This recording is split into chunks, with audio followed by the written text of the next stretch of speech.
예, 오늘은 12월 20일, 지금 시간은 오전 7시 28분입니다. 저희 집에서 누가복음 강해 설교를 이어갑니다. 지난 시간까지 16장까지 했습니다. 오늘은 17장 들어갈 것 같은데요. 오늘 날짜를 확인하는 과정에 내일이 동지라는 사실을 알게 됐습니다. 저는 한때는 이 하나님을 알기 전에는 하지가 지나면서 시작되는 동지로의 그 하루하루가 너무 싫었어요. 밤이 길어지는 게 약간 우울하기도 했습니다. 그래서 저는 이 동지가 끝나는 날을 너무 좋아했어요. 이제 해가 길어지지 않습니까? 그러니까 동지 날을 사실 지나는 동지 뒤 첫날 12월 22일을 너무 좋아했습니다. 지금은 이제 그게 없죠. 네, 지금은요. 근데 옛날 생각이 좀 났고요. 믿음의 길과 관련해서 어제 사은회를 끝으로 이제 모두 이제 대학원 과정 끝났고요. 다른 교수님과 이 원우분들께 되게 감사하고 나름 큰 의미는 있었습니다. 다만 한 가지 조금 안타까운 건 저는 아주 운이 좋게요. 어느 순간 그 하나님이 나한테 나타났다라고 하는 이 표현보다는 하나님은 계시고 하나님의 말씀인 성경이 우리에게 이야기하고 있다라는 마음으로 성경을 읽어가던 중에 참 큰 은혜를 받은 게 있습니다. 이 우리가 창세기 1장 1절과 사도신경에서 하나님의 전능함을 고백하는데요. 어느 날 그런 마음이 들었어요. 나에게도 속는 하나님이 무슨 전능한 하나님일까라고 하는 생각이 들었고요. 내 마음속에 더러운 마음을 감추었던, 하나님 앞에서 감추었던 나 자신이 한심해 보였습니다. 어린 아이가 엄마 앞에서 뻔한 거짓말을 하는 것보다 더 억지스러운 저를 발견하게 되었습니다.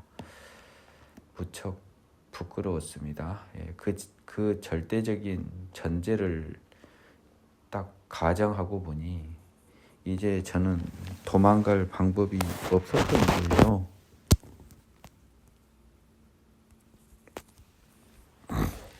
저는 도망갈 방법이 없었습니다. 그래서 저는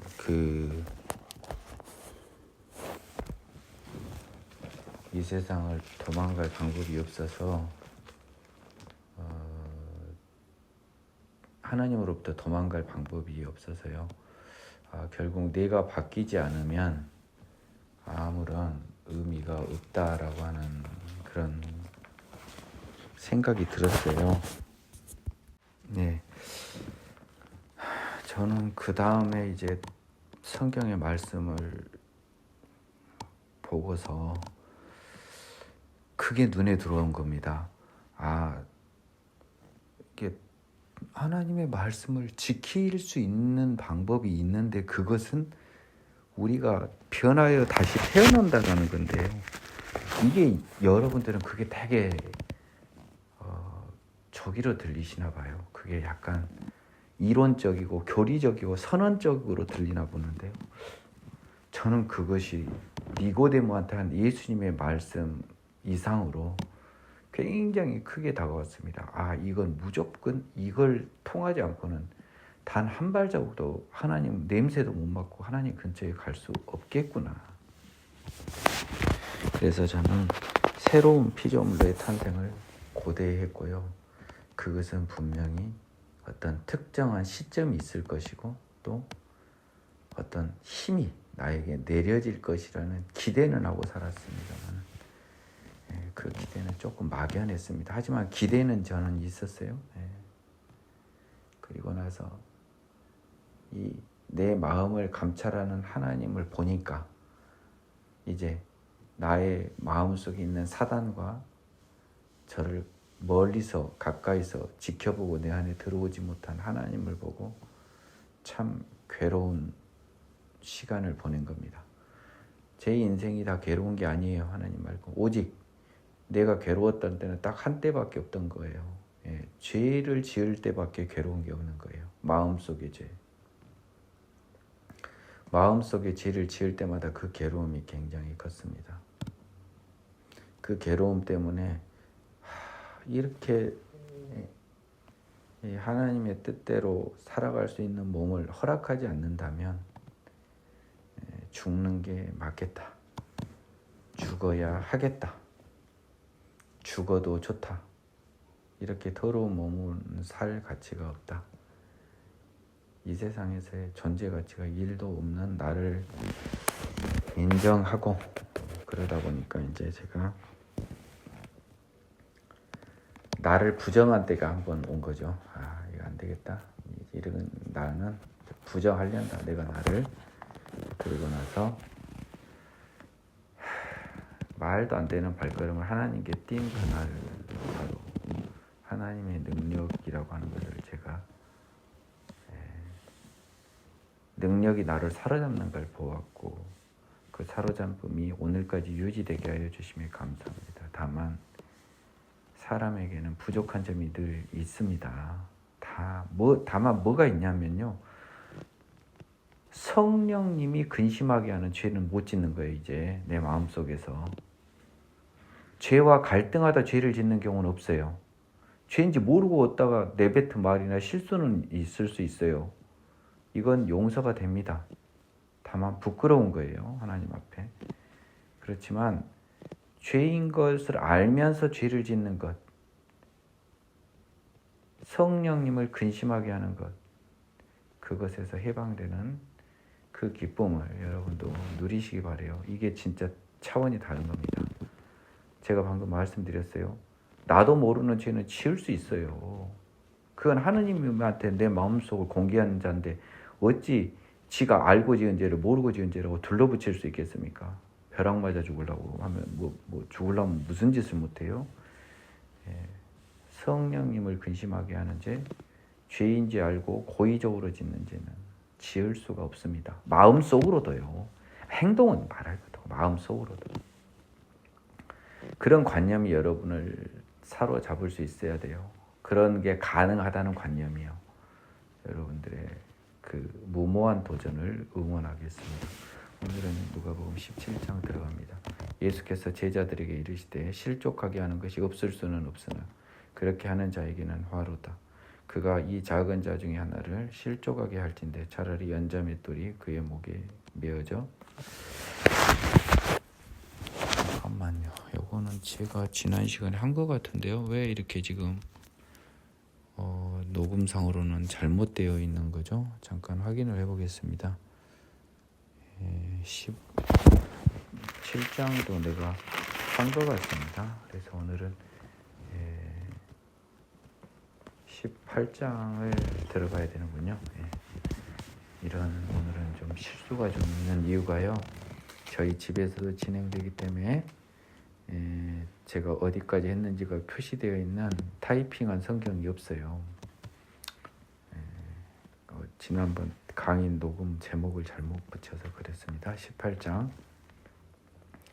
예수께서 그들에게 항상 기도하고 낙심하지 말아야 할 것을 비유로 말씀하여 이르시되 어떤 도시에 하나님을 두려워하지 않고 사람을 무시하는 한 재판장이 있는데 그 도시에 한 과부가 있어 자주 그에게 가서 내 원수에 대한 나의 원한을 풀어주소서 하되 그가 얼마 동안 듣지 아니하다가 후에 속으로 생각하되 내가 하나님을 두려워하지 않고 사람을 무시하나 이 과부가 나를 번거롭게 하니 내가 그 원한을 풀어주리라. 그렇지 않으면 늘 와서 나를 괴롭게 하리라 하였느니라.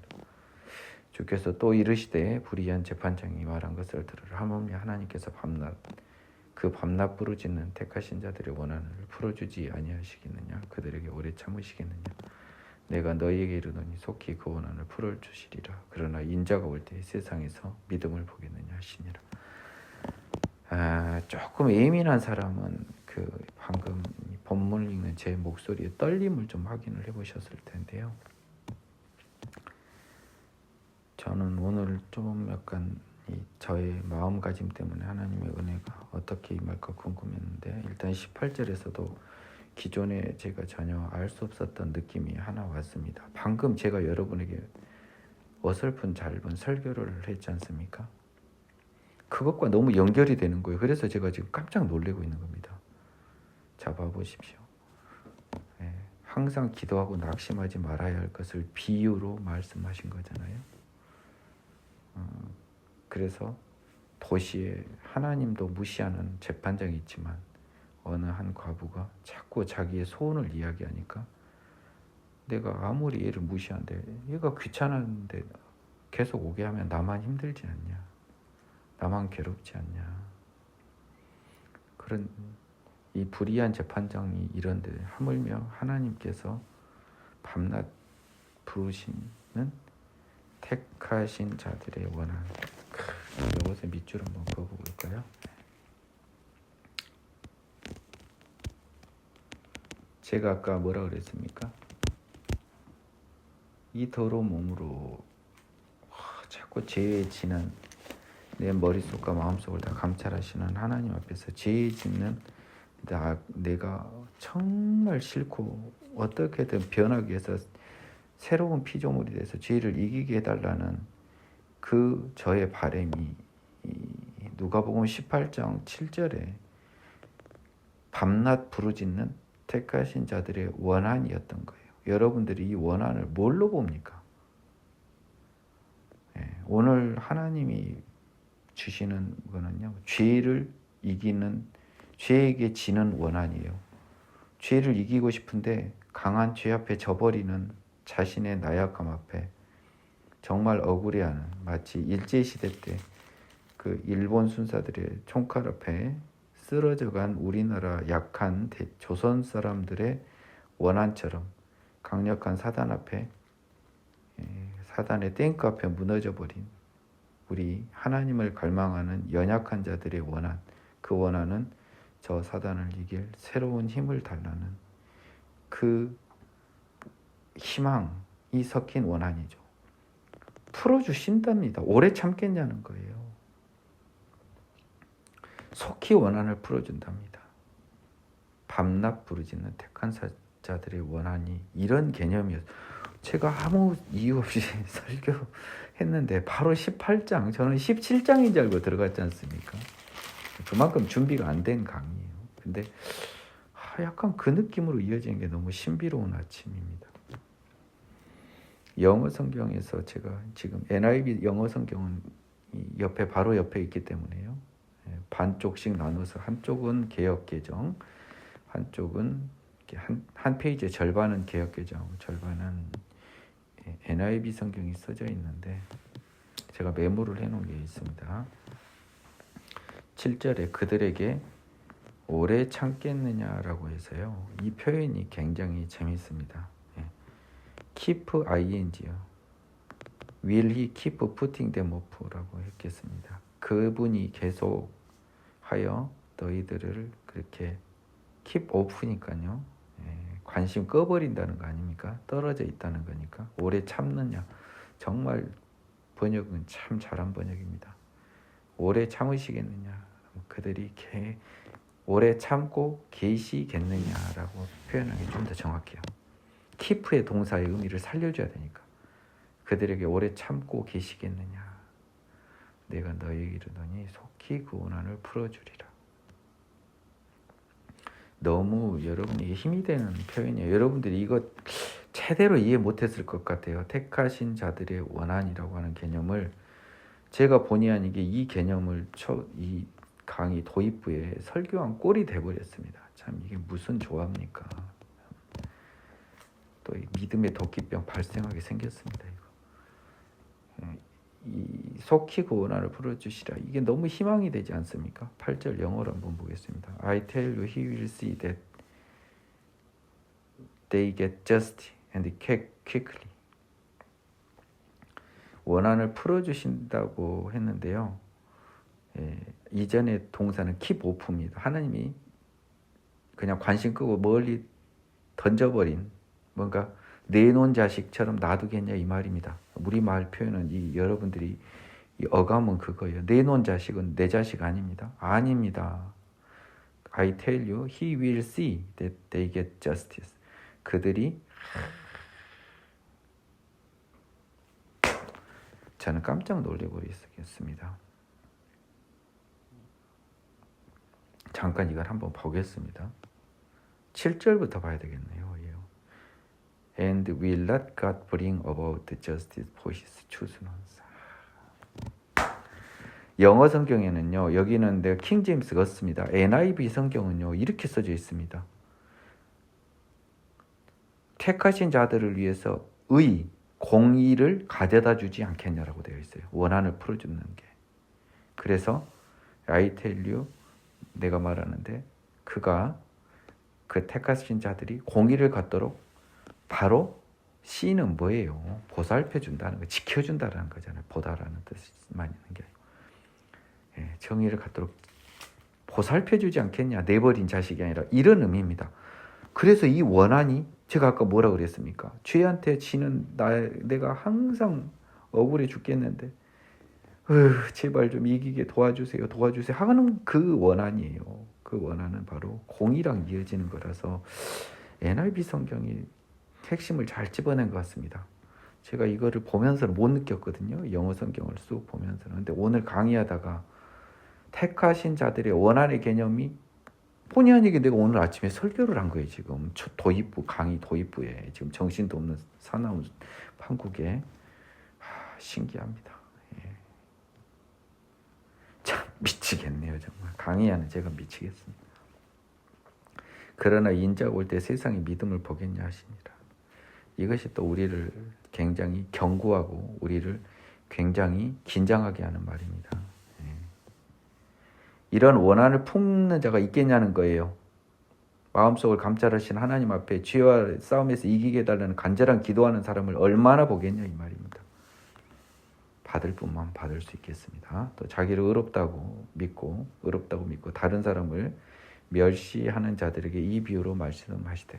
자, 이거는 미리 풀어주고 넘어가겠습니다. 자, 그럼 18절에서 택하신 자들의 원한을 갖고 있지 않는 거예요.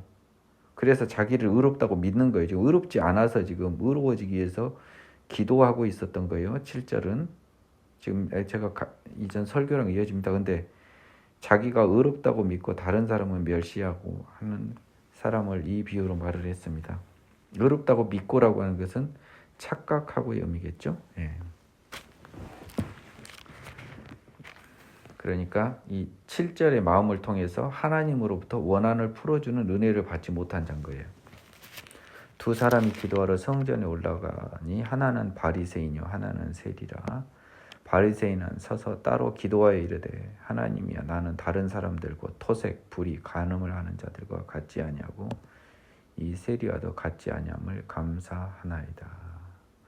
나는 일에 2번씩 금식하고 또 소득의 11조를 드리나이다 하고 세리는 멀리 서서 감히 눈을 들어 하늘을 쳐다보지도 못하고 다만 가슴을 치며 이르되 하나님이여 불쌍히 여기소서 나는 죄인이로소이다 하였느니라.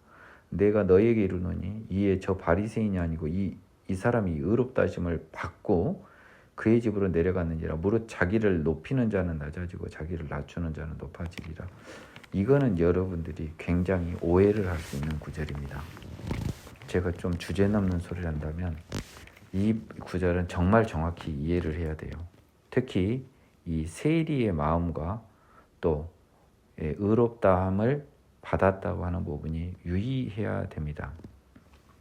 자, 이 바리새인은요, 적어도 형식적 의가 극에 달해요. 이 바리새인 여러분 조심하십시오. 이 바리새인은 하나님이 나의 겉만 보는 거예요. 나의 행동만.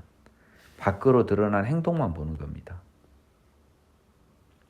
그래서 이 바리새인은요 정말 훌륭한 사람이에요. 여러분이 이걸 보면서 엉성하게 보지 마세요. 자, 이 바리새인은 적어도 하나님 앞에 속마음만 공개 안 했지 겉은 공개를 했습니다. 그래서 떳떳했습니다. 한번 볼까요? 토색은 하지 않았답니다. 토색이라고 하는 것은 이제 그 강제로 돈을 빼앗는 굉장히 탐관오리 개념입니다. 불의는 너무 추상적인데 지금 착각하고 못된 짓을 안 했다고 지금 겉으로는요. 간음도 안 했다고 이야기합니다. 이것도 쉬운 일이겠습니까? 적어도 이거는 굉장한 바리새인이에요, 여러분. 이 세리와도 같이 앉는다고 했습니다. 자, 세리는 여러분 죄인의 대명사 아닙니까? 자꾸 뭡니까? 로마의 권력을 등에 업고 없는 돈을 착취해 가니까요. 더군다나 2번 금식까지 하고요. 일주일에 2끼일 겁니다. 이틀 금식하면 죽을 테니까요. 소득의 11조도 드립니다. 이 사람은 겉으로 드러난 것만 갖고 지금 이야기를 한 거예요. 자, 그러면 여기서 민기영 전도사가 이 바리새인한테 질문합니다. 당신은 음심을 품고 여자를 본 적이 있습니까? 야, 이 양반아, 그건 내 자유지. 하나님이 금했냐? 탈락입니다. 자, 13절. 세리는 멀리 서서 감히 눈을 들어 하늘을 쳐다보지도 못하고 다만 가슴을 치며 이르되 하나님이여 불쌍히 여기소서 나는 죄인이로소이다 라고 했는데요. 이 불쌍히 여기소가 여러분들의 개념하고 다른 거예요. 이 불쌍히 여기소서는 아까 18장 7절에 원한을 밤낮 풀어줬는 것처럼 이 사단한테 지는 나를 불쌍히 여기시고 나를 깨끗게 하여 주소까지 포함이 되는 겁니다. 나는 죄인이로소이다. 내 몸은 사단한테 진답니다. 지고 많은 나약한 존재니 불쌍히 여겨서 사단을 이기게 해주세요까지가 포함이 돼야 돼요. 여러분들이 괜히 나는 죄인입니다. 가슴만 치면 용서받는다는데 아주 그 정말 성경을 내 멋대로 푸는 그분들하고는 내가 말을 안 섞으려고 그래요.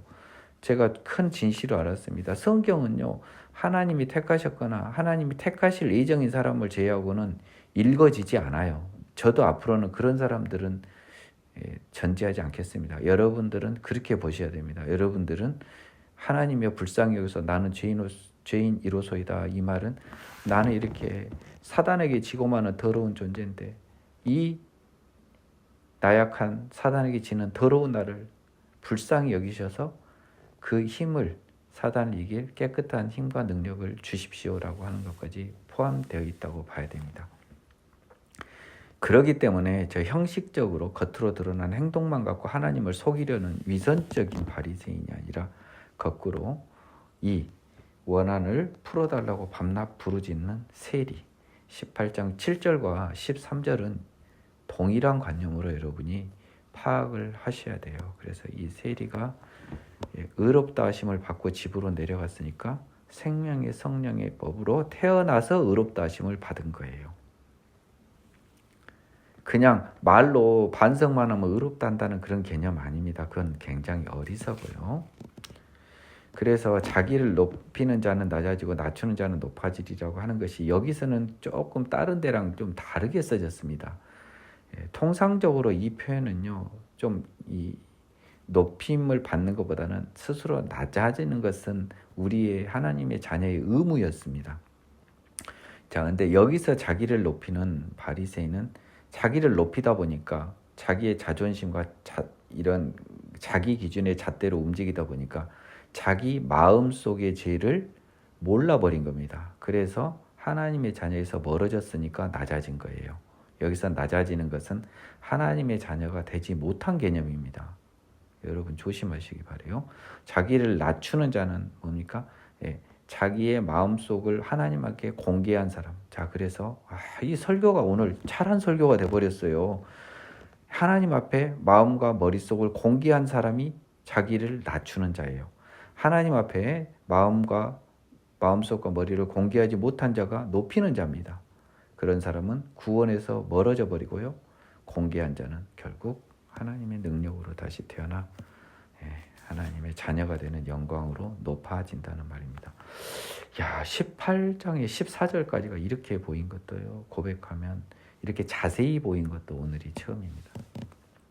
사람들이 예수께서 만져주심을 바라고 자기 어린 아기들을 데리고 오매 제자들이 보고 꾸짖거늘 예수께서 그 어린 아이들을 불러 가까이 하시고 이르시되 어린 아이들이 내게 오는 것을 용납하고 금하지 말라. 하나님의 나라가 이런 자의 것이니라. 내가 진실로 너에게 이르노니 누구든지 하나님의 나라를 어린아이와 같이 받아들이지 않는 자는 결코 거기 들어가지 못하리라 하시니라. 이건 제가 여러분한테 이전에도 자세히 설명했는데 오늘 또 이거 봐보십시오. 누가가 기본적으로는 상당히 흐름이 좀 일관성이 있고요. 이어집니다. 14절에 이어진 건데요. 어린 아기들을 데리고 제자들 오매 제자들이 꾸짖는다. 이것은 제자들의 생각이에요. 이 안수하면 어떤 그 큰 축복에 대한 안수였어요. 어린아이들이 뭐 어디 아파서 왔겠습니까? 그래서 이 하나님이 어린아이들한테 축복을 받으려고 하는데 찬물도 위아래가 있는데 라는 개념으로 꾸짖었습니다. 근데 예수님은 그것을 용납하는데 그 동기가 굉장히 재밌습니다. 하느님 나라를 어린아이와 같이 받아들이지 않는 자는 바로 14절을 말하고 있는 거예요. 14절 후반 자기를 낮추는 자입니다. 어린아이는 가장 낮으니까요. 결코 거기 들어가지 못한다. 바른 말로 뭐예요? 높아지지 못한다 이 말입니다. 어린아이는 순수함이 아니라 여기서는 항상 가장 낮은, 가장 무시를 받는, 가장 내 낮은 거는 왜 내가 낮아지겠습니까? 내가 퀴즈를 낼게요. 여기서 지금 또 이게 또 날라 내려옵니다. 자기를 높이는 자, 자기를 낮추는 자. 14절에 자기를 높이는 자, 자기를 낮추는 자. 여러분 조심하십시오.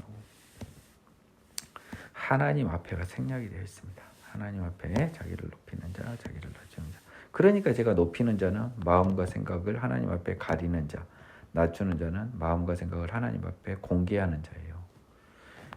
마음의 생각을 하나님 앞에 공개하지 못한 자는 결코 하나님의 자녀가 될 수 없다. 그 의미가 17절이 그 의미예요.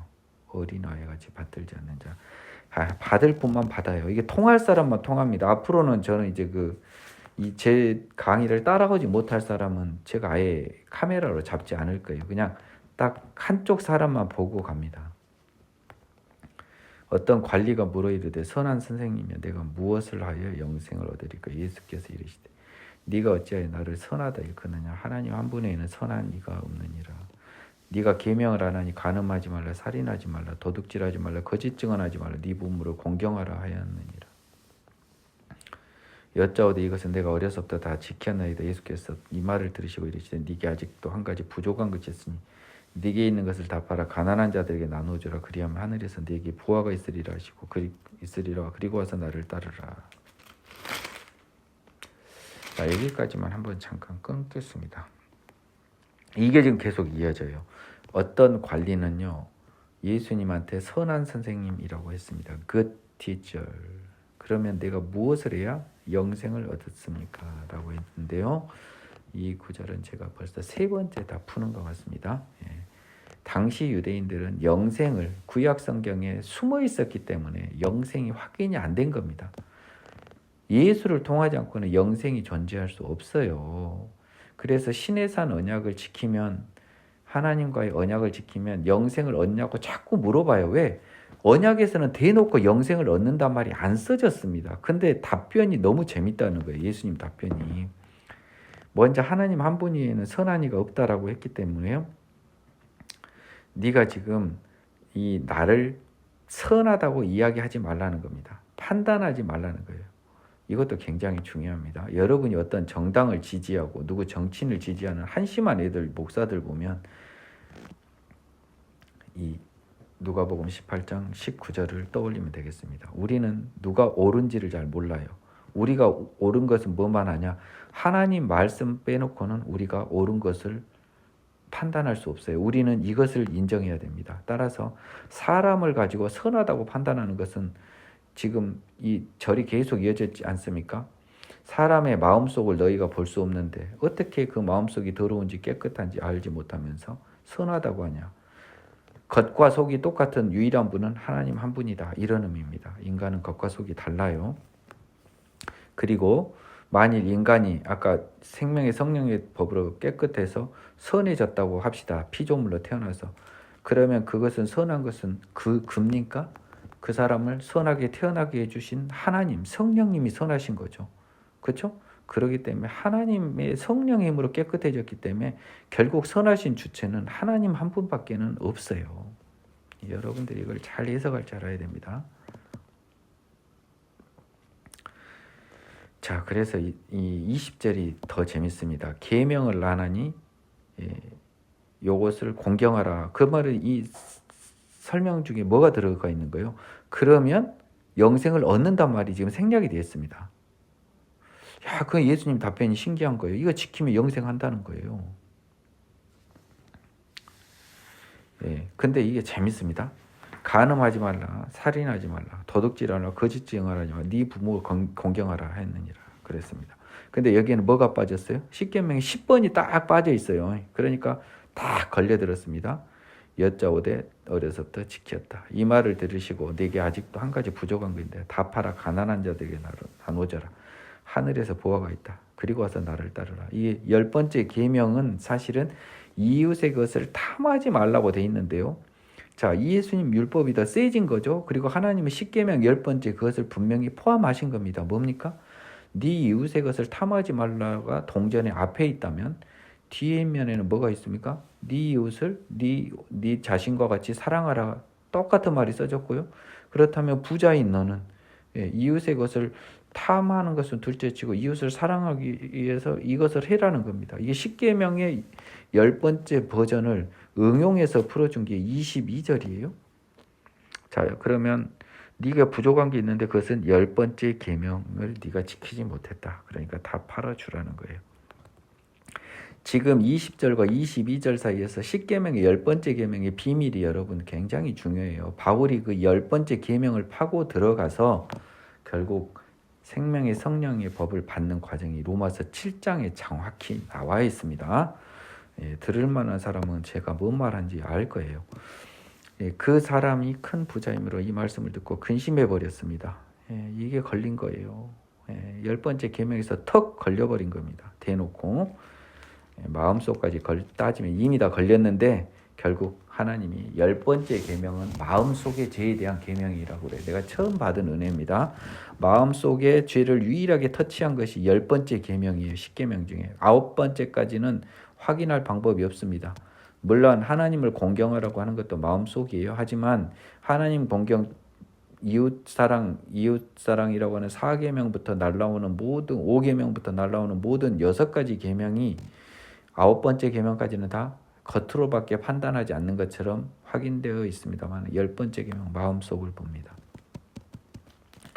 예수께서 그를 보시고 이르시되 재물이 있는 자는 하나님의 나라에 들어가기 얼마나 어려운지 낙타가 바늘기로 들어가는 것이 부자가 하나님의 나라 들어가는 것보다 쉬우니라 하시니 듣는 자들이 이르되 그런즉 누가 구원을 얻을 수 있나이까 이르시되 무릇 사람이 할 수 없는 것을 하나님 하실 수 있느니라. 베드로가 여짜오되 보옵소서 우리가 우리의 것을 다 버리고 주를 따르나이다. 이르시되 내가 진실로 너에게 이르노니 하나님의 나라를 위하여 집이나 아내나 형제나 부모나 자녀를 버린 자는 현세 여러 배를 받고 내세 영생을 받지 못할 자가 없느니라 하시니라. 이 사람이 이제 10번째 계명에서 탐심을 이제 결국 포기 못한 겁니다. 남한테 빼앗는 것만 탐심이 아닙니다. 내 것을 버리는 것도 지금 탐심에 지금 포함이 되는 거예요. 그렇기 때문에 필요 이상의 재물을 가지고 있는 거, 필요 이상도 다 자기 기준으로 다 높여버리면 할 말이 없어요. 그건 하나님 기준의 필요 이상을 자기 양심은 알고 있을 겁니다. 근데 그래서 버리지 못했어요. 이 부자는 똥을 못 치운 겁니다. 네, 필요도 없어요. 먹어봐야 이 건강한 몸을 유지하는 데 도움도 안 되고 당뇨나 이런 것만 비만을 유발하는 그것을 추구했던 겁니다. 예수님께서는 재물이 많은 사람이 하나님 나라에 들어가기가 어렵다고 해서요. 마치 낙타 비유를 하는데요. 당시 누차 이야기하지만 돈 있는 사람은 누가 봐도 하나님의 축복을 받은 사람인데 그 사람이 하나님 나라에 들어가기가 어렵다는 겁니다. 이건 굉장히 듣는 자들 기준으로는 의외인 거예요. 아니 도대체 부자같이 축복받은 사람이 구원을 못 받으면 누가 얻냐는 겁니다. 26절의 의미를 여러분이 잘 알아야 돼요. 예수님은 부자가 하나님 나라에 들어가기가 어렵다고 본 이유는요. 부자는 이 재물이 주는 착시 현상 때문에 자기를 낮출 수가 없어요. 그리고 세상의 쾌락에 너무 젖어 살 수밖에 없습니다. 이 세상의 쾌락과 낮아지지 않는 자신의 마음은 이 복음에 들어가는 가장 큰 걸림돌이 됩니다. 그래서 어렵죠. 근데 반대로 가난한 사람은 되냐? 그것이 절대 아니라는 겁니다. 가난한 사람이 뭔 근거로 하느님한테 택함을 받아야 됩니까? 그 말 같지도 않는 착각을 하지 마세요. 가난한 것이 죄도 아니지만 가난한 게 권리도 아닙니다. 부자라고 해서 부자가 얻었던 재물이 결국 복음에는 저해 요소가 됐지만, 가난한 자는 비록 재물은 없지만 재물을 향한 욕망은 있어요. 그렇기 때문에 전부 다 부자예요. 마음속 기준으로 보면. 왜? 돈을 추구한 거는 다 똑같은 거. 오늘 또 이게 또 풀어집니다. 재물이 있는 자는 하나님의 나라에 들어가기 어려운지를 여러분, 저는 예수님은 이렇게 이야기합니다. 재물이 있는 자나 재물을 추구하는 자까지 포함이 된 겁니다. 하나님 나라 못 들어가요. 아니, 재물이 있는 사람이나 마음속을 본 하나님이다. 재물 돈 하고 살지만 가난한 사람이나 똑같지. 뭘 차이가 있겠어요. 다만 재물이 있는 자는 돈에 중독되거나 크겠지만 본질은 똑같아요. 그러니까 제가 가난하더라도 돈을 추구하는 사람은 하나님 나라에 못 들어가는 거예요. 똑같지 않습니까? 여러분들도. 여러분은 아니겠죠. 당시 기준으로 이건 예수님 버전이고요. 당시 사람들 기준으로는 부자가 천국 못 간다니까 제자들은 너무 당황을 한 겁니다. 27절에서 사람이 할 수 없는 것을 하나님은 하실 수 있다. 사람으로서는 할 수 없어요. 구원은. 사람의 능력으로는. 하나님은 하실 수 있습니다. 구원은 사람의 손에 없어요. 조금 더 이게 좀 비유적으로 들어있는 것은요, 돈으로는 안 된다는 의미도 포함이 되어 있습니다. 돈이 많다고 살 수도 없지만 또한 사람의 능력으로는 할 수 없는 겁니다. 재물이라고 하는 것은 여러분 굉장히 이중적 의미가 있어요. 그 뭐냐면은 이 인간의 죄라고 하는 것을 만드는 것도 있지만요, 죄를 만드는 동기가 되지만 재물이 또한 명백히 인간을 한계에 지어지는 거예요. 재물로는 구원도 받을 수 없고 재물로 내 생명을 연장시킬 수가 없습니다. 사람이 할 수 없는 것, 즉 사람의 힘으로죠. 하나님은 하실 수가 있습니다. 구원은 하나님이 한다는 거예요. 그래서 26절에 대한 답입니다. 여러분들의 노력은 안 돼요. 아까 과부의 원한을 갖는 간절한 기도를 갖지 않는 여러분, 낮아지지 않는 여러분, 마음을 공개하지 않는 여러분한테는 안 되는 겁니다. 베드로가 또 이 착각합니다. 착각하는 베드로, 다 버리고 주를 따랐다고 했는데요. 다 굴기 전에 3번 배신한 베드로를 보면 이게 얼마나 하나님 앞에, 예수님 앞에 마음속을 공개하지 않는 더러운 마음입니까? 다 버리지 않았는데 따랐다고 지금 착각합니다. 베드로는요. 지는 이렇게 믿었어요. 예수님은 제가 최근에 느낀 하나의 큰 깨우침인데요. 성경에서 예스와 노가 단 한 번도 안 납니다. 다 돌려서만 말합니다. 이 예수님 29절의 말씀은 베드로한테 야, 네가 뭘 버렸냐라고 따지는 너는 안 버렸어라고 해야 되는데 노라고 하지 않아요.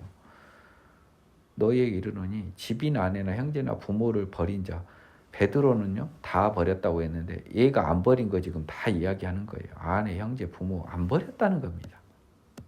집은 어설프게 버렸는지 모르겠습니다만 집과 전답을 팔았단 말이 다른 복음서에 나와요. 하지만 네 목숨을 제일 먼저 안 버렸죠. 예수님이 더 이제 힘이 되는 말을 합니다. 현세 여러 배를 받는다는 거예요. 자녀는 집 안에 자녀 부모를 버려버렸는데 현세 여러 배를 어떻게 받습니까? 그 마음속에는 얘들을 버려봤자 진정으로 버린 마음으로 버리고 하나님께 나오면 집이나 아내나 형제나 부모나 자녀를 다시 얻는다는 겁니다. 제대로 된 집, 제대로 된 아내, 제대로 된 형제, 제대로 된 부모, 제대로 된 자녀를 거꾸로 내가 받는 거예요. 그때서. 그 표현을 현세 여러 배를 받는다고 표현했고요. 내세에 영생, 영원한 생명을 받지 못할 자가 없다는 겁니다. 예수께서 12제자를 데리고 이르시되 보라 우리가 예루살렘으로 올라가노니 선지자들을 통해 기록된 모든 것이 인자에게 응하리라. 인자가 이방인들에게 넘겨져 희롱을 당하고 능욕을 당하고 침뱉음을 당하겠으며 그들은 채찍질하고 그를 죽일 것이나 그는 3일 만에 살아나리라 하시되 제자들은 이것을 하나도 깨닫지 못하였으니 그 말씀이 감추었으므로 그들이 그 이르신 바를 알지 못하였더라.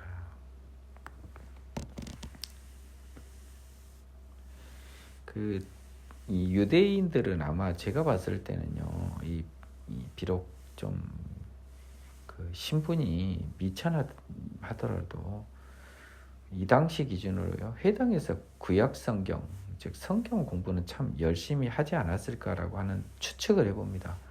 31절에서 34절을 보면 그게 확인이 돼요. 예수님께서 12제자를 데리고 우리가 선지자들을 통하여 기록된 모든 것은 구약 성경이거든요. 그게 나한테 응하는데 이 사람들은 사실 인자라는 의미도 몰라요. 지금 예수님이 말한 인자가 Son of Man이 예수님을 말하는 게 아니라 어떤 다른 선지자를 말하는 것일 수도 있고, 얘들 지금 모를 것 같거든요. 이방인들에 넘겨져 희롱당하고 능욕당하고 침뱉음당하고 채찍질하고 죽는다는 것이 이제 선지서의 구약 성경에 다 써졌는데 3일 만에 살아난다라고 하는 것도 숨어서 써졌습니다. 이거는 대놓고 안 써졌어요. 제자들은 이것이라고 하는 건 구약 성경입니다. 깨닫지 못하였는데 이 예수님의 말씀뿐만 아니라 구약 성경도 감추었다는 말입니다. 구약 성경의 말이 드러내놓고 써지지 않고 감추었어요. 그러니까 복음의 비밀은, 자 그러면 여러분 봐볼까요? 이게 지금 복음에 관한 이야기 아닙니까? 그 말씀이. 그러면 뭐예요? 감추었습니다. 본질이. 복음의 비밀은 본질적으로는 hidden, 숨겨졌어요. 모든 사람에게는 안 보입니다. 하나님이 알고 정하고 부르신 자들만 보이는 거예요. 그래서 당시 기준으로는 그 말을 몰랐습니다. 따라서 아까 18장 초입부 과부의 기도를 여러분들이 정확히 이해를 못하는 거예요. 감추었으니까요. 아유 그 여자도 이렇게 고집도 세네, 욕심도 많네, 이런 소리는 하고 있는 겁니다. 그 여자가 아니라 아까 7절이에요. 하나님께서 이 여자, 아유 고집 센 여자를 왜 따라가라 그러지? 막 이런 어이없는 생각을 할 수 있습니다.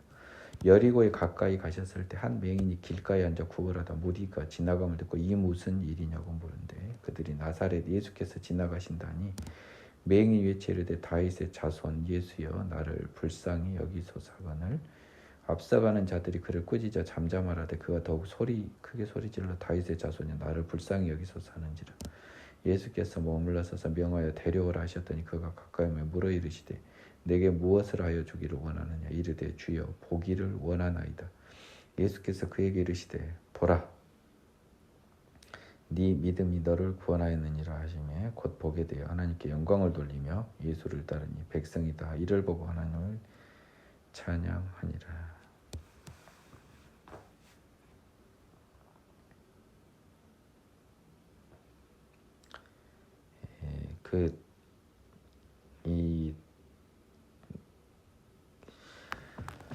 이 부분도 좀 사실은 여러분들이 믿기가 어렵습니다. 이제 디메오의 아들 바디메오의 사건인데요. 이 나사렛 예수께서 지나가신다는 말을 듣고 그 맹인은 다윗의 자손 예수여라고 했습니다. 그래서 나사렛 예수가 메시아 계통으로 온데 이 사람들은 이 메시아가 말만 메시아지요. 대단한 선지자의 한 사람으로 본 겁니다. 하나님이 아들이 사람으로 봤을 리가 있겠습니까? 사람 생각. 그래서 나를 불쌍히 여겨라. 나에게 자비를 베풀어 주세요. Have mercy on me. 똑같은 말이죠. 근데 제자들은 이 죄인이니까 꾸짖어 잠잠하라. 꾸짖어 잠잠하라. 여기서도 여러분들이 되게 눈치를 채야 돼요. 이 사람들은 예수님 앞에 소리를 친 것도 있지만 맹인 거지 주제에 네가 왜 우리 선생님 앞에서 떠드냐, 이런 것이 숨어 있습니다. 아직 정신 못 차린 애들이에요. 더욱 소리를 질렀습니다. He shouted all the more라는 것이요, 여러분 이게 더욱이요 굉장히 강조되어 있습니다. all the more라고 해서요 소리를 치는데 정말 더 세게 소리를 질렀다는 것이 강조가 되어 있습니다. 근데 이 사람은 왜 이렇게 간절히 예수께 소리를 질렀을까? 우리가 한번 생각을 해봐야 돼요. 나를 도우라고. 여러분, 이 죄질을 바꿔서 이렇게 한 것은 이 사람한테 순간 이 하나님의 아들이고 너를 고칠 수 있다라고 하는 마음이 든 겁니다. 여러분 이걸 추정해 봐야 돼요. 하나님이 그 마음을 일시적 성령으로 지금 들게 한 거예요. 그래서 무엇 하기를 원하냐니까 보기를 원한다. 이게 말이 됩니까? 봉사가 눈 뜨는 건 이 세상에 성경에 아직 안 나왔습니다. 이거는 엘리야 엘리사 때도 안 나왔어요. 예수님이 보라 네 믿음이 너를 구원하였다. 이것도 구원하였다가 또 자꾸 여러분이 이게 또 세이브가 아니라 힐입니다. 너의 눈을 온전하게 했다. 이런 치료했다라는 의미입니다. 영어에는 그렇게 써졌다고요. 이게 속지 말라고요. 정말 이 번역하신 분은 정말 문제가 크신 분입니다. 저는 굉장히 하느님 앞에 혼날 번역이라고 봐요. Receive your sight. 네 시력을 받아라. 네가 보게 하는 것을 받아라. 이런 의미입니다. 그러니까 이제 너는 눈을 뜨고 봐라 이 말 아닙니까? 내가 볼 능력을 너한테 줬다는 거예요. 여기서 여러분들이 뭘 딱 관념해야 돼요? 창세기의 말씀으로 모든 것을 만드신 하나님을 여기서 관념해야 됩니다. 그래서 이 사람이 눈이 봉사의 눈이 어떤 안과 의사의 수술 방식으로 고쳐진 게 아니라 새 눈이 만들어진 거예요. 이런 것을 관념 못하면 이거는 여러분 앞에 믿기 힘든 정말 믿기 힘든 구절이 돼버립니다. 창세기 1장과 연결이 안 된 42절은 힘이 없어요. 그러다 보니 43절이 안 믿기게 되죠. 곧 보게 돼요. Immediately he received his sight. 즉시란 말이 들어갔지 않습니까? 그러면 시간적으로 의사는 수술하는데 시간이 걸리죠. 그렇죠? 말씀으로는 만들어버린 거죠. 즉시 그것을 증명하는 부사가 바로 곧이라는 부사예요. 즉시 보게 되는 겁니다. 사람 손의 방법이 아니에요. 여러분들이 이 점을 보시고요. 이 맹인이 이 마음을 먹은 것도요. 하나님이 그 일시적인 마음을 주니까 간 거예요. 그렇기 때문에 네 믿음, 지금 일시적인 성령임에서 하나님의 전능하심을 믿게 된 네 믿음, 결국 이 믿음도 이 맹인이 원래 가지고 있었던 믿음입니까? 내가 한번 반문해 볼게요. 하나님이 방금 준 그 마음이잖아요. 그러니까 이것도 결국 하나님 덕에 구원받은 거지. 얘가 뭔 믿음이 있어요. 말 같지도 않는 소리. 일시적 성령임에서 예수님에 대한 전능함을 믿은 거지. 어떻게 인간이 이 믿음이 있어요. 인간의 힘으로. 그러니까 이제 오늘 너무 큰 또 제가 눈치를 하나 챘습니다. 이게 뭐냐 비밀을 깨쳤다. 이 성경에 나온 이 복음서에 나온 믿음은 다 전능하심에 대한 믿음이라고 제가 이야기했어요. 그거는 변함이 없어요. 단 그 믿음마저도 지금 성령이 다 준 거예요. 일시적으로. 그거를 여러분이 아셔야 됩니다. 19장 예수께서 여리고로 들어가 지나가시더라. 삭개오라 이름하는 자가 있으니 세리장이요 또한 부자라. 그가 예수께서 어떠한 사람인가 하여 보고자 하되 키가 작고 사람이 많아 할 수 없어 그 앞으로 달려가 보기 위하여 돌 무화과 나무에 올라가니 이는 예수께서 그리로 지나가시게 되미러라. 예수께서 그곳에 이르사 쳐다보시고 이르시되 삭개오야 속히 내려오라. 내가 오늘 네 집에 유하여겠다 하시니 급히 내려와 즐거워하며 영접하고는 무사람이 보고 수군거리 이르되 저가 죄인의 집에 유하러 들어갔도다 하더라. 삭개오가 서서 주께 여짜오되 주여 보시옵소서 내 소유 절반을 가난한 자들에게 주겠사며 만일 누구의 것을 속여 빼앗은 일이 있으면 네 갑절이나 갚겠나이다. 예수께서 이르시되 오늘 구원이 이 집에 이르렀으니 이 사람도 아브라함의 자손이미로다. 인자가 온 것은 잃어버린 자를 찾아 구원하려 함이니라.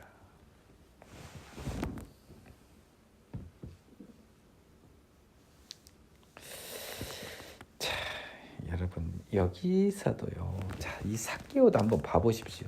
이제 다 보입니다. 지금 예수님의 영광을 위해서 하나님이 그때그때 지금 예루살렘 사람들한테 다 일시적인 성령을 지금 불어넣고 계세요. 저는 이게 오늘 갑자기 보여요. 그러다 보니까 삭개오라고 하는 세리장이요. 뭐 미쳤다고 예수님 앞에 쓸데없는 저 맹세라는 이 세상적으로 손해보는 짓을 왜 합니까? 근데 삭개오는요, 예수님의 마음을 줘서 저분을 통해서 네가 구원을 받을 저기 가능성이 있으니까 저분이 하나님의 아들이다. 너 무조건 그 사람한테 매달려라. 네가 안 그러면 답이 없다라고 하는 마음을 준 겁니다. 그렇기 때문에요, 키도 작은 녀석이 무화과 나무까지 올라가서 네가 이렇게 하나님이 이야기한 거예요. 여러분이 이 정도를 관념해야 돼. 내 말이 정답이라가 아니라 이 성경을 읽을 때 지금 정신병자로 여겨지는 제 해석을 여러분들이 부러워해야 돼요. 왜냐, 저 친구 해석이 맞대서가 부러워한 게 아니에요. 어떻게 저렇게까지 해석해갈 수 있지? 저 미친 사람 같은데.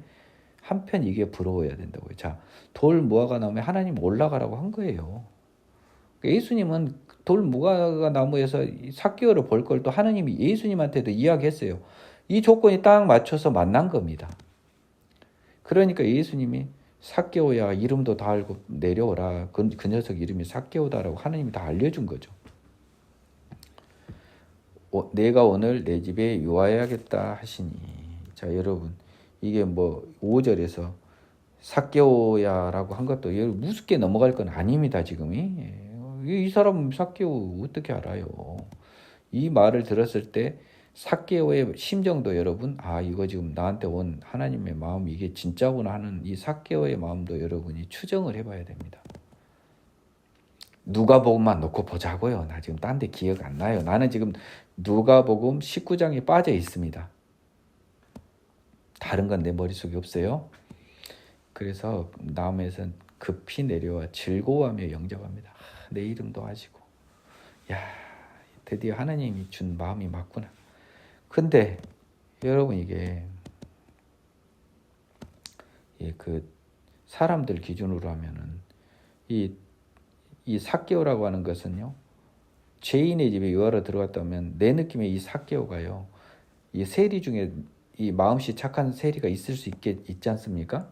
근데 꼭 그런 사람도 아니었던 거예요. 왜냐하면 사람들이 저 못된 놈 집에 들어갔는데 라고 하고 있지 않습니까?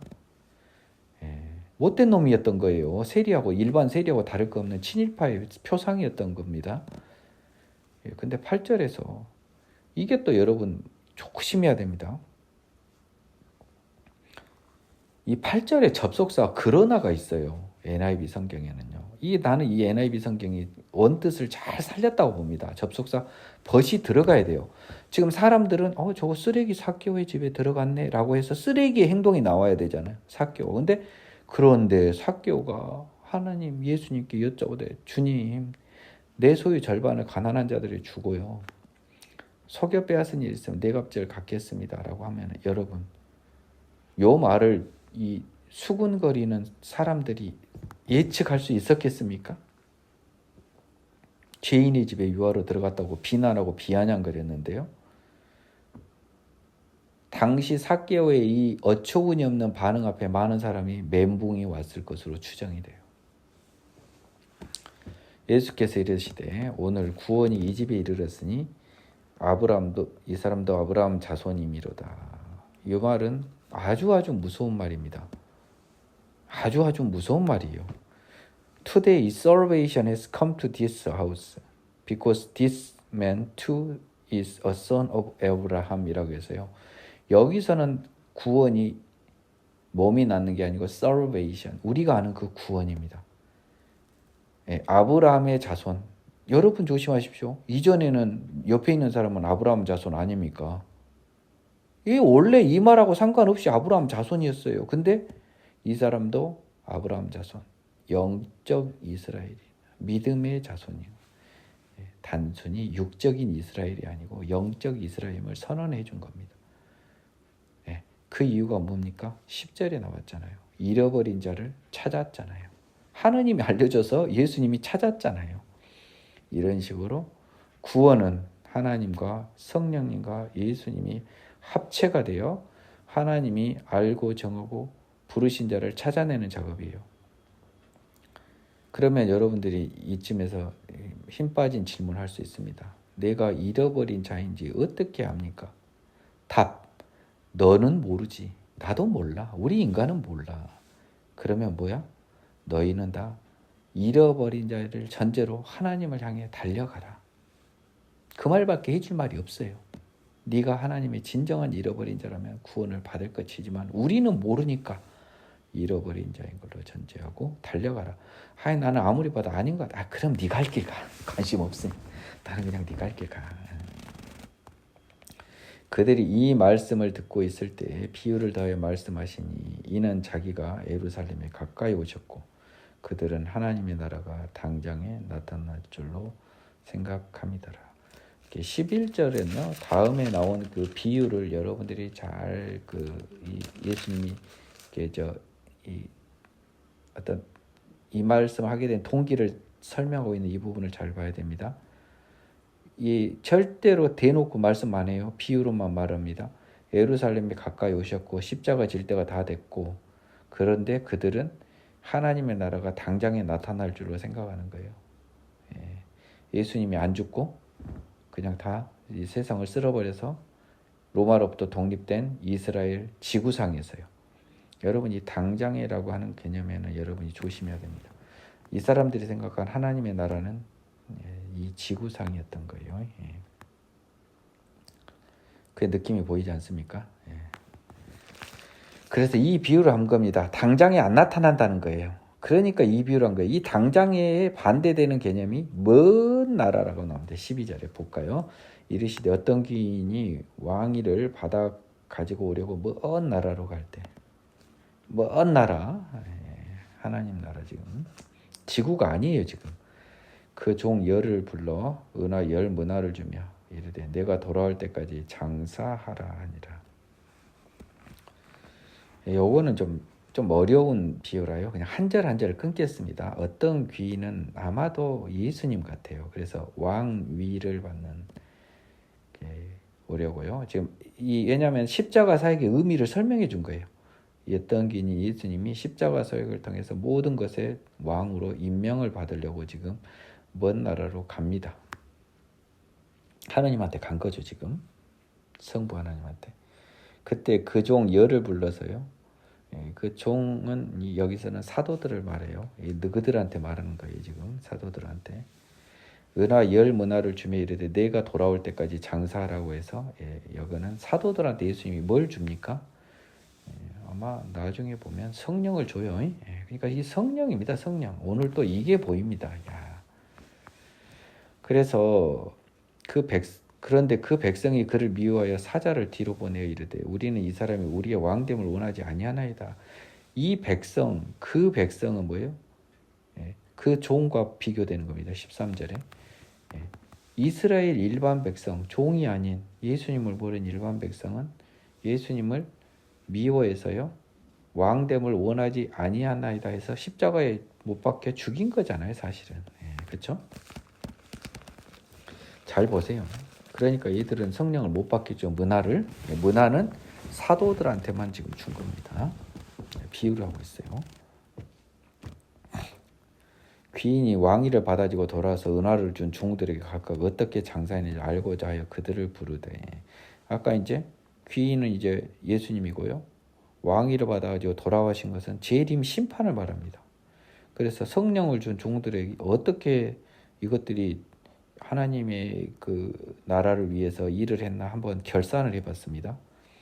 첫 번째가 나와 이르되 주인이여 당신의 한 문화로 열 문화를 남겼나이다.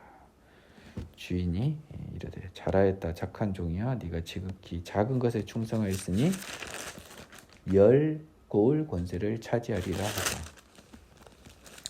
자 여기 굉장히 중요한 절이라 절바이절로 푸는데요. 지극히 작은 것에 충성하였으니가 뭔지 한번 보겠습니다. Because you have been trustworthy in a very small matter, take charge of 10 cities. 자,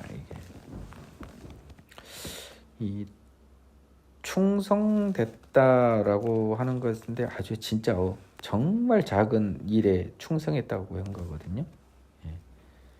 그 지극히 작은 것이라고 하는 것에 왜 이렇게 표현을 했을까요?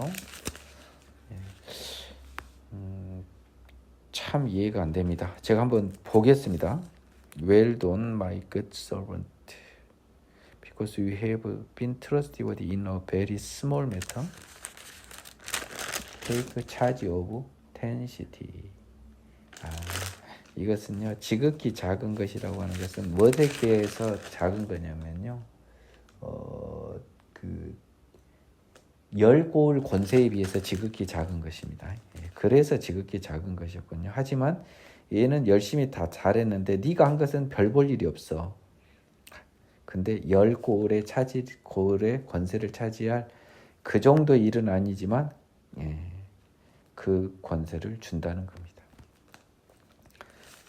그러니까 지극히 작은 것에 충성하였다는 것은 열골 권세에 비해서는 작은 거지만 충성도에 비해 큰 상급을 준다는 이런 의미로 보이네요. 성령을 열매를 본인뿐만 아니라 주변에도 널리 맺게 하는 큰 일을 한 제자입니다. 둘째가 와서 이르되 주인이여 당신의 한 문화로 5 문화를 만들었나이다. 주인이 그에게 이르되 너도 5 곡을 차지하리라. 이 오히려 작은 것에 충성했다라고 하는 것은 제일 많이 열심히 일한 사람한테 그 표현을 썼어요. 10고을 권세를 차지하는 영광스러운 하나님 나라의 권세를 얼마나 크면 1등 난 사람한테 지극히 작은 것에 충성하였다 이렇게 표현을 했을까요? 하나님 나라의 영광에 비해서는 그 노력은 별 볼 일도 없고 역으로 너희들의 노력은 억만배로 보상이 된다라는 의미가 숨어 있습니다. 또 한 사람이 와서 이르되 주인이여 보소서 당신의 한 문화가 여기 있나이다. 내가 수건으로 쌓아두었나이다. 이는 당신이 엄한 사람인 것을 내가 무서워함이라. 당신은 두지 않은 것을 취하고 심지 않은 것을 거두나이다. 자, 요 20절 21절은 이 제자가요 한 문화를 받았다가 쌓아두었다고 하면서 이 당신 왕인 당신은 굉장히 엄한 사람이다. 참 엄한 사람이에요. 내가 이 국어를 잘 모르는데 영어 표현을 보겠습니다. 하드맨입니다. 상당히 어려웠고 완고한 사람이고 고지식한 사람인데 쉽지 않은 사람입니다. 한마디로. 왜냐하면 그러니까 내가 무서워하는데 당신은 보니까 하나 줘갖고 10개 받아가지고 하나 줘갖고 5개 보던 거 보니까 두지 않은 것을 취하고 심지 않은 것을 거둔다고 이렇게 좀 예수님이 이전에 첫 번째, 두 번째 종들에 대한 심판의 부당성을 약간 비꼬아서 비난을 하고 있었습니다. 주인이 이르되 악한 종아 네가 네 말로 너를 심판한다. 내가 심판한 게 아니라 네 말에 기초해서 내가 너를 한번 판단해 보겠다. 너는 내가 두지 않는 것을 취하고 심지 않는 것을 거두는 엄한 사람인 줄로 알았느냐. 여러분이 잘 봐야 돼요. 이 말을 가지고 심판하는데요.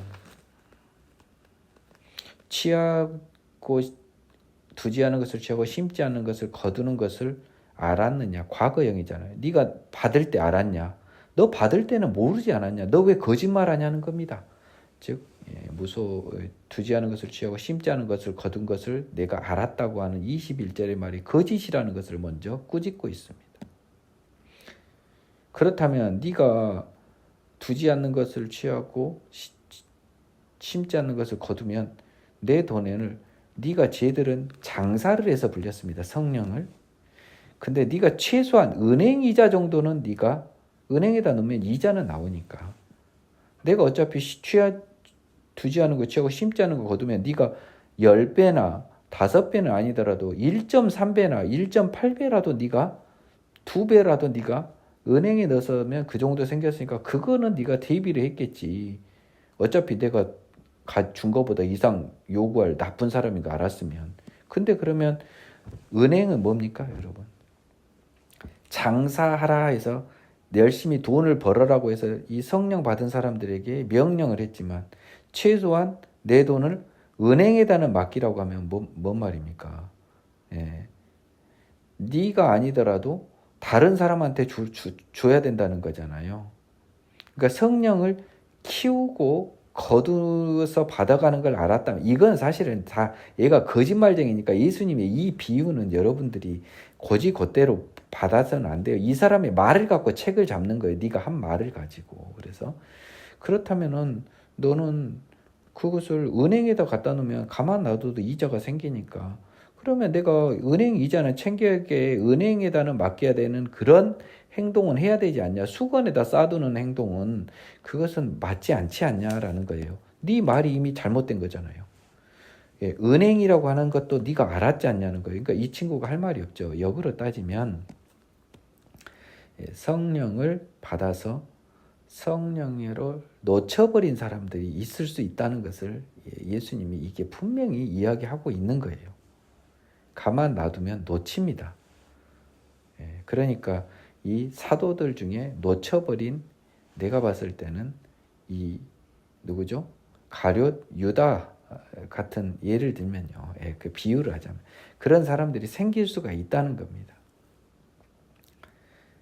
다 그들은 온전한 성령 받기 전인데요. 그래서 이제 다 끝난 다음에 제가 이걸 풀어드리겠습니다. 곁에 섰는 자들이 이르되 한 문화를 빼앗아 열 문화 있는 자에게 주라니, 그들이 이르되 주여 그에게 이미 열 문화가 있나이다. 주인이 이르되 내가 너에게 말하노니 무릇 있는 자는 받겠고 없는 자는 그 있는 것도 빼앗기리라. 그리고 내가 왕됨을 원하지 아니하던 저 원수들을 이리로 끌어다가 내 앞에서 죽이라 하였느니라 라고 했습니다. 요것의 이 절의 핵심은 제가 이전에도 다 풀어줬습니다. 종과 백성, 즉 하나님 예수님의 제자들과 일반 그 예수님을 인정하지 않는 사람들을 구분하고 있고요. 그들은 27절에 따라 다 죽습니다. 지금 이건 재림 때 심판을 이야기하고 있어요. 지옥에 갑니다. 심판 때요, 있는 자는 받겠고 없는 자는 있는 것도 빼앗기리라 하는 것은요, 성령으로, 제가 봤을 때는 천국의 상급은 아마 있는 것 같습니다. 그래서 우리는 알 수 없는 형태의 상급일 겁니다. 이 세상의 상급하고 다를 거예요. 그러니까 우리는 관심을 가질 필요는 없어요. 그게 어떤 형태인지는 우리는 몰라요. 뭐 어쩌고 저쩌고 하는 애들은 다 이상한 사람들입니다.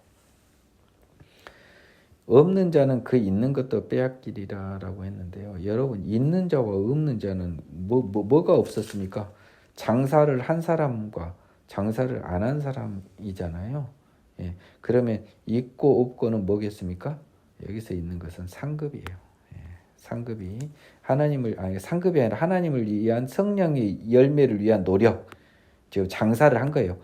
장사할 의지가 있는 자는 받겠고요. 장사할 의지가 없는 성령으로 하나님의 길을 걸어가지 않고 태작태작 세상 길을 걷는 그 사람은 자기가 있는 것으로 아는 것도 빼앗기는 거예요. 그러니까 그 문화의 비유는 뭐냐면요, 이제 제가 그 말씀을 드리면요, 이 예수님께서 이 문화를 줬다고 하는 것은요, 성령을 주신 거예요. 일단 성령을 준 겁니다. 근데 성령으로 하나님의 사람으로 자라나가고 성령으로 하나님의 사람으로 자라나지 못하는 사람이 있을 수 있다라는 것 같아요. 근데 이게 지금 굉장히 좀 이 다른 성경 구절과는 조화가 안 되는 구절들이 있습니다. 그러니까 이 조화가 안 되는 것처럼 보이는 가장 큰 이유는 뭐냐면요, 이 당시에 이 말씀을 하신 것은요, 사도들한테 한 거예요. 사도들한테 지금 종들한테 한 거잖아요. 지금 11절을 보세요. 그렇기 때문에 여러분들한테 볼 것은 뭐냐면, 사도 중에도 탈락된 사람이 한 명 있었지 않습니까? 가룟 유다라고. 왜 하나님의 지혜에서 가룟 유다가 저주를 받아 죽어요?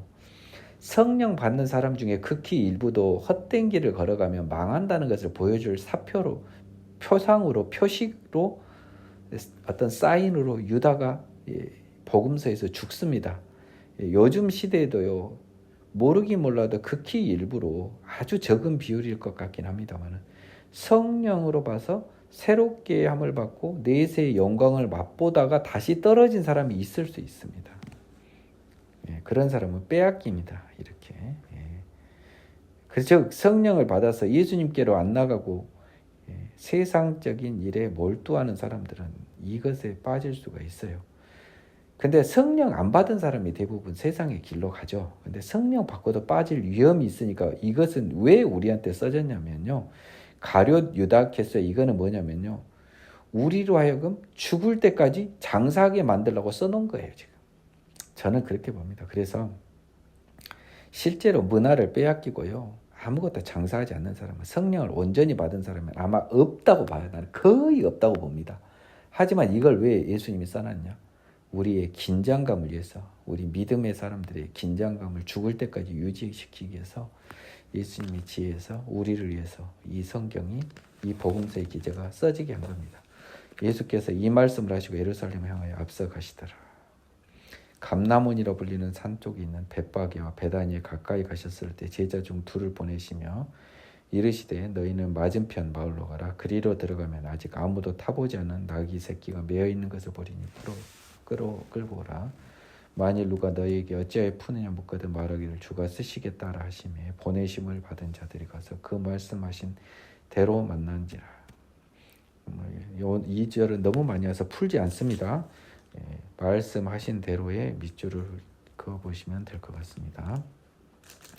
나귀 새끼를 풀 때 그 임자들이 이르되 어찌 나귀를 푸느냐 대답하되 주께서 쓰시겠다고 그것을 예수께로 끌고 와서 자기들의 겉옷을 나귀 새끼에 걸쳐놓고 예수를 태우니 가실 때 그들이 자기의 겉옷을 길에다 펴더라. 또 일부는 나뭇가지, 겉옷이 없는 사람은 그 나뭇가지를 폈어요. 이미 감람산 내리막길에 가까이 오매 제자의 온 무리가 자기들이 본 바와 모든 능한 일로 인하여 기뻐하며 큰 소리로 하나님을 찬양하여. 자기들이 본 바와 능한 일로 인하여 기뻐하며 큰 소리로 찬양하다는 것은 단순히 이 사건에서 나귀 새끼와 관련된 일련의 술술술 만사 형통 일사천리로 풀리는 그것뿐만 아니라요. 지금까지의 모든 기적들과 능한 일을 다 포함한 것이겠죠. 하나님을 찬양하여 찬송하리로다. 주의 이름으로 오시는 왕이여 하늘에는 평화여 가장 높은 곳에는 영광이로다니. 무리 중에 어떤 바리새인들이 말하되 선생이여 당신의 제자들을 책망하소서 하거늘 대답하여 이르시되 내가 너희에게 말하노니 만일 이 사람들이 침묵하면 돌들이 소리 지르리라 하시니라. 예수님의 예루살렘 입성을 이런 식으로 하나님이 또 여기서도 영광을 허락했어요. 또 다른 복음서에는 어린 아이들의 소리라고도 했습니다. 여기는 제가 생략을 할게요. 여러 번 했습니다. 지금 입성을 축하하는 이 또 영광을 또 허락하신 거예요. 하나님의 시간에서요. 비록 제자들과 어린 아이들의 입이지만 찬송하리로다. 주의 이름으로 오시는 왕이여 하늘에는 평화여 가장 높은 곳에는 영광이로다. 예수님을 찬송을 하고 있습니다. 38절에 가장 높은 곳과 하늘인데요. 하늘과 땅이 아니고 다 하늘 이야기입니다. 한번 보겠습니다. 예수님이 태어났을 때는 하늘과 땅에서는 다 따로 나왔습니다. 근데 여기서는 다 하늘 더 가장 높은 곳인데요. 한번 보겠습니다. 영어 버전을.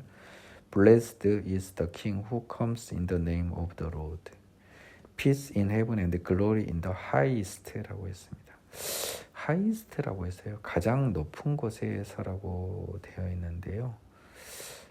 내가 봤을 때는 그 가장 높은 것은 하나님의 보좌네요. 그러니까 이것은 결국 전국적으로는 예수님이 땅에 오셨을 때는 이 땅에 오셨을 때는 이게 또 다르네요. 제가 한번 누가복음 기준으로 맨 앞에 올라가서 한번 보겠습니다. 누가복음 2장 14절에서는요. 지극히 높은 곳에는 하나님의 영광이고요. 하나님께 영광이 땅에서는 하나님이 기뻐하신 사람들 중에 평화라고 그랬습니다. 자, 봐보세요. 자, 이제 공부를 열심히 하면 이런 걸 잘 찾아 먹어야 됩니다. 똑같이 평화와 영광이에요. 그러면 하나님께 영광이니까 지극히 높으신 가장 높은 곳은 그 하나님의 보좌라고 한 거예요. 민기영 전도서가 찍은 게 맞았습니다. 근데 2장 14절에서는 땅에서는 이 평화가 단순히 평화가 아니라 뭐예요? 하나님의 기뻐하신 사람들 중에 평화예요. 그렇죠? 민기영 전도서가 이거 하나님의 자녀라고 이미 다 표시해 줬습니다. 모든 사람의 평화가 아니에요. 크리스마스 때 막 전 세계인들이 놀고 있잖아요. 걔들은 밥 먹고 파티한 이상 의미가 없습니다. 얘들하고 평화가 상관이 없어요. 하나님의 기뻐하신 사람들 중에 평화입니다. 자, 하나님의 기뻐하신 사람들이 여기서는 뭘로 바뀌었어요? 하늘로 바뀌었습니다. 결국 하나님의 기뻐하신 사람들은 결국 천국의 자녀라는 거예요. 가까이 오사 성을 보시며 우시며 이르시되 너도 오늘 평화에 관한 이를 알았더라면 좋을 뻔하였거니와 지금 내 눈에 숨겨졌도다. 날이 이를지라 네 원수들이 토둔을 쌓고 너를 둘러 사면으로 가두고 너와 및 그 가운데 있는 네 자식들을 땅에 메어치며 돌 하나도 돌 위에 남기지 아니하리니 이는 네가 보살핌 받는 날을 알지 못함을 인함이니라 하시네.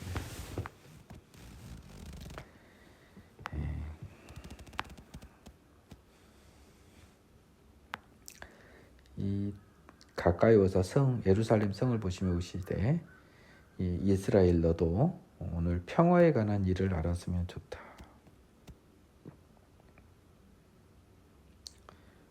이 평화에 관한 일이라고 하는 것이 정확하게 이제 이 NIV 성경밖에 오늘은 풀어드릴 수가 없어요. 안타깝게도 이 금요일은 가끔 이런 날이 있습니다.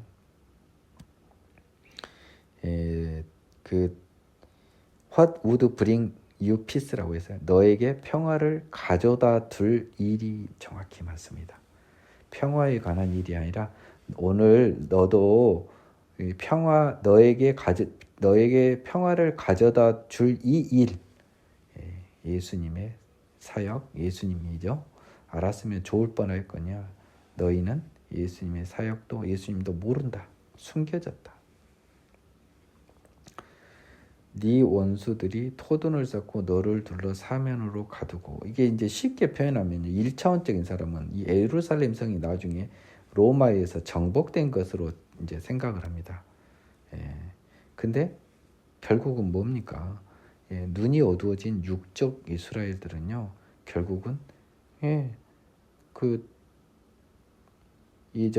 너와 네 자식들과 해서 다 지옥 간다, 이런 의미도 추상적으로는 포함이 되어 있어요. 근데 이 43절과 44절은 돌 하나도 돌 위에 남기지 아니하리니라고 했어요. 약간 1차적인 의미가 좀 더 강조되는 의미입니다. 뭐냐, 토둔을 쌓고 사면으로 가두는 것은 성을 공격할 때 이게 높은 데 공격 못하니까 흙을 쌓아서 쳐들어오는 거 아닙니까? 그래서 포위해서 공성전을 해서 예루살렘 성과 가운데 있는 자식들을 땅에 메어치며 성을 완전히 회파한다라고 하는 1차적인 로마에 의한 침략을 썼고요. 또 다른 이면에는 너희가 이루고 있던 성전 아닙니까? 예루살렘 성. 즉 뭡니까? 이 하나님이 원래 약속을 했던 거 아닙니까? 구약의 약속을, 예루살렘이라고 하는 도시를 기반으로요. 그래서 이 구약의 약속이 온전히 끝났다라는 의미가 이게 조금 오늘은 보입니다. 예루살렘 성이 로마에서 AD 70 몇 년경에 함락되는 그것뿐만 아니라 너희의 구약의 약속은 이제 다 성전으로 표시되는 너희의 약속은 끝났다는 겁니다. 그리고 분명히 이 성이 무너지는 것은 원수들이 토둔을 써서 한다고 했는데 나중에 재판 때 이 사람이 성을 무너뜨린다고 증인들이 이야기한 거 보면 빌라도 법정에서 그들의 증언이 허위인 것이 알 수 있겠죠. 여기 보면 이렇게 해서 구약이 작게 표현하면 예루살렘 성의 회파, 좀 더 크게 확장하고 추정해 보면 구약의 약속의 완전한 이제 폐기, 그 이면에는 예루살렘 육적 이스라엘과의 약속의 완전한 끝, 종결은 이유가 뭐냐면 네가 보살핌 받는 날을 알지 못한 때문이라는 겁니다. 예수를 모르는 거죠. 자, 영어 표현은 이렇게 됐어요. Because you did not recognize the time of God's coming to you. 이게 더 맞는 것 같아요. 하나님이 너희에게 오는 때를 알지 못한 거예요. 예수님이 하나님이지 않습니까? 그래서 너희의 하나님이 너희에게 온 나를 알지 못하며, 다시 말하면 너희가 나를 알지 못함이니라라고 하는 겁니다. 보살핌을 받는 날이라고만 돼 있는 게 아니고 날이 특정한 데이가 아니에요. The time of God's coming to you. 예수의 시대를, 예수님이 왔던, 하나님의 아들 예수가 너에게 왔던 그것을 너희가 알지 못하는 거예요. 그러니까 이거는 역으로 반대해서 가면요, 오늘뿐만 아니라 앞으로도 쭉 이어지는 거예요. 그러면 그 해석이 나오잖아요. 찬송하리라다 하나님의 이름으로 오시는 이 할 때까지는 알지 못하다, 그 말이 된 거죠. 예수를 알 때까지는 너희들은 하나님으로부터 소외돼서 나를 볼 수 없다는 거예요. 이제 그리고 너희와 구약의 약속은 폐기되었다. 성전에 들어가서 장사하는 자들을 내쫓으시며 그들에게 이르시되 기록된 바 내 집은 기도하는 집이 되리라 할거늘 너희는 강도의 속으로 만들었도다 하시니라. 예수께서 날마다 성전에서 가르치시니 대제사장과 서기관들과 백성의 지도자들이 그를 죽이려고 꾀함으로 꾀하되 백성이다 그에게 귀를 기울여 들으므로 어찌할 방도를 찾지 못하였더라. 다른 복음서에서는 또 자세히 써졌던 것을요, 누가는 또 굉장히 심플하게 또 써놔버립니다. 굳이 제가 해석할 필요가 없어요. 이전에 다 이야기했던 부분입니다. 기도하는 거룩한 성전이 뭐 어디 환전하고 소 팔고 양 팔고 막 비둘기 팔고 막 이런 데였죠. 엎어버리고 쫓아내버리고 채찍으로 쫓아내고 의자 엎어버리고 상 뒤집어버리고 네가 뭔 근거로 가르치냐 했다가 요한의 권위가 어디냐 해서 혼나고 그랬던 것도 있고, 또 백성들이 다 그를 따르니까 시기심으로 그를 죽이려고 했던 말도 나오고요. 그러나 다 그의 귀를 기울이니까 선지자로 알고 그를 따르니까 그를 죽였다간 그들이 돌 맞아 죽을 것 같아서 어찌할 방도를 찾지 못해서 결국 가롯 유다를 매수하는 데까지 나간다라는 것이 다른 성경에서 숨어서 이미 다 표시되어 있었습니다. 오늘은 여기까지 하겠습니다.